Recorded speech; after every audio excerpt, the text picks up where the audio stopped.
श्रेयो हि ज्ञानमभ्यासाच् ज्ञानाध्यानं विशिष्यते ध्यानात् कर्मफलत्यागात्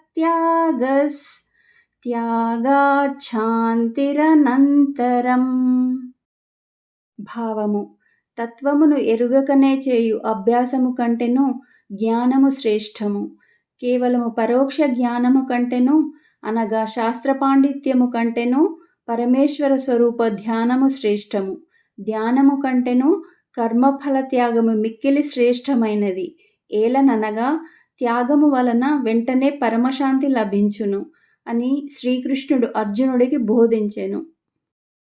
అద్వేష్టా సర్వభూతానాం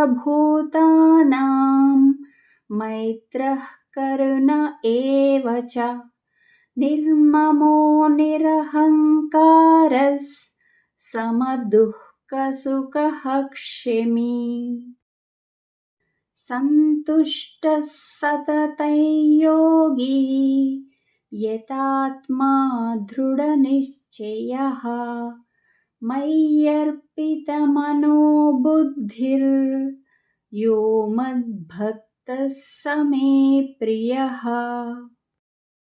భావము: ఏ ప్రాణి యందును ద్వేషభావము లేనివాడును సర్వప్రాణుల యందు అవ్యాజ్యమైన ప్రేమ కరుణ కలవాడును మమతాహంకారము లేనివాడును సుఖదుఖాలలో సమభావము కలిగియుండువాడును క్షమాగుణము కలవాడును ఎల్లప్పుడూ సంతుష్టుడై ఉండువాడును శరీరేంద్రియ మనస్సులను వశమునందుంచుకొనువాడును నాయందే దృఢమైన నిశ్చయ బుద్ధి గలవాడును అయి నాయందే మనోబుద్ధులను అర్పించిన అట్టి నా భక్తుడు నాకు ఇష్టుడు అని శ్రీకృష్ణుడు పలికెను.